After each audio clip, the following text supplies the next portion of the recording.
Hey, soul survivors, this is an important video talking about the boundaries. What exactly are they? How do we set them? And if we can make this little shift, it will lead to healthier relationships in the future. A lot of times with the narcissist, we give them second, third, fourth chances, and there's different ways we can word things.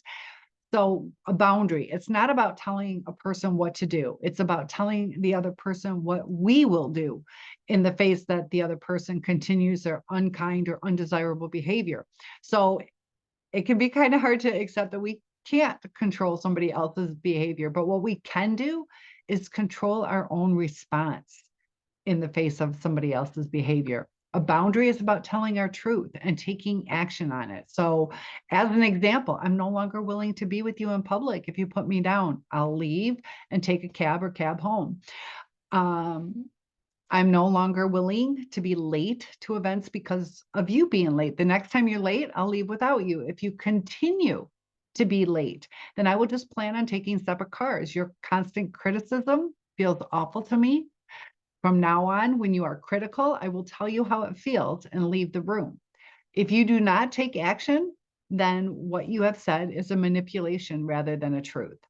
So that's where it gets tricky. We don't want to manipulate either. That we're not just throwing a little fit, that we mean what we say. And a boundary means nothing until you are willing to take that action. So the tricky part of this has to do with the intent. Now, the intent is the control, to control the other person rather than take loving care of yourself. Then your statement is an action is just another form of control. If you desire to take responsibility for yourself, then your tone of voice will be calm and matter of fact, and just letting the other person know what you will be doing or are doing. It's not trying to make them do something. It's having them choose to treat you the right way. And they just need to know what they're looking at. So that's where it gets a little bit tricky. Now, if your desire is to control the other person, then your tone of voice is often angry, blaming, accusatory, and your energy will be hard and closed. And a lot of these relationships deal with a lot of energy. So we can't hide our intent. It will always come through in our energy and our tone of voice. And that's something to remember. I know with the narcissist, you can feel that anger. So we have to change the way we talk, because a lot of times after narcissistic abuse, we start talking narcissistically, and it's something that we have to change. So you're coming from a place of personal power when your intent is to take loving care of yourself rather than to control the other person. And that's that shift that we need to do. We need to have that self-esteem built back up. The energy will come across the right way. The words will come across the right way when it's for us to take control, not to get them to stop doing something, but for us to be protected. And it seems like the same thing, but it's actually a complete shift on how it's perceived and how effective it is. So since you can't ultimately control anybody else, trying to will leave you feeling frustrated and powerless. And that's where it gets at the end of the relationship where, we try to work it out and, we're not taking care of ourselves. The challenging part of this is taking the loving action for ourselves. And in order to take loving care of yourself, you need to be willing to let go of the outcome regarding how the other person will feel and behave. We just have to worry about expressing ourselves and protecting ourselves. Boundaries are there to protect us, and if it's a good match, it'll work. If it's not a good match, then it won't. Just like if you don't want to do drugs and people keep pushing it, say whatever your boundary is, I don't want you to ever ask me again. This is what's going to happen. You just tell them, as opposed to please stop asking me, please stop asking me. It's a different shift. So that's what I think is extremely important. So if your focus is on the other person, such as how you feel hurt and angry if I leave the party, or she will be furious with me if I leave without her, or your person will feel rejected and tell you that I'm running away from conflict if I leave the room when he's critical, then you'll be unable to take the loving action because we're so worried about them, we forget to worry about ourselves. Only if you are in compassion with yourself, you will be able to act on your own behalf. You have to love yourself, and you have to be strong enough to hold up to your boundaries. Compassion with yourself means that you are 100% willing to take responsibility for your own feelings rather than trying to get someone else to do it for you.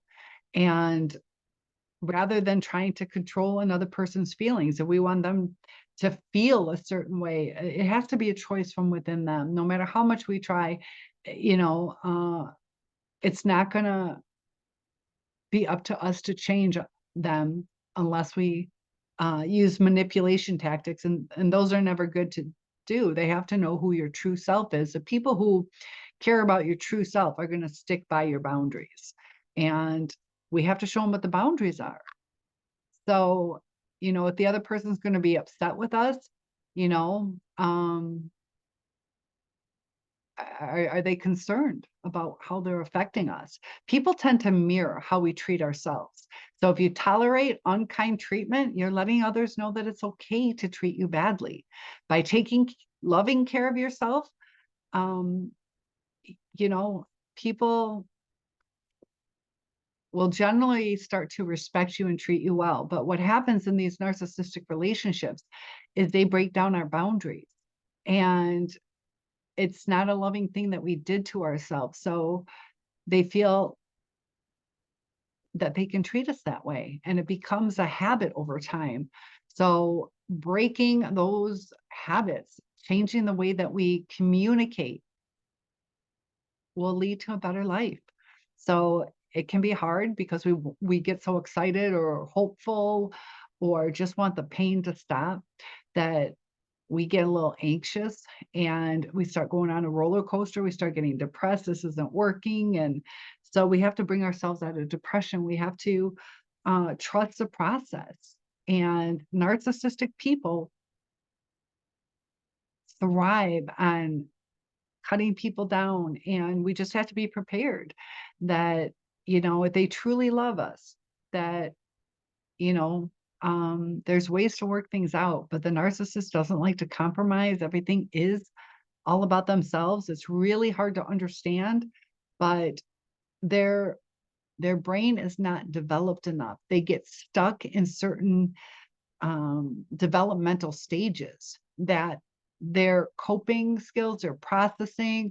I was teaching today, and just the different things that I see, you can almost see what the narcissist emotional age is. I had this one little girl, her cat died, and she was pretty upset about it. So she just wrote this little note, and she's like, "I'll never talk again." And that was her response to her cat died, and she was sad. So that's part of, like, how the narcissist works. She was I think third grade. I teach K through 4. So 8 years old. That's the mental age of just shut down, don't talk about it. Something to think about. We want an adult relationship when it's a husband, wife, a life partner, things like that. So stick to your boundaries, and it'll be hard at the beginning, but it'll become more natural. The right people will stay and the wrong people won't. And that's how you know who your people are. I'll see you in the next video. Topic requests are always welcome. One-on-ones are available, and I hope to see you in live chat. Have a good day.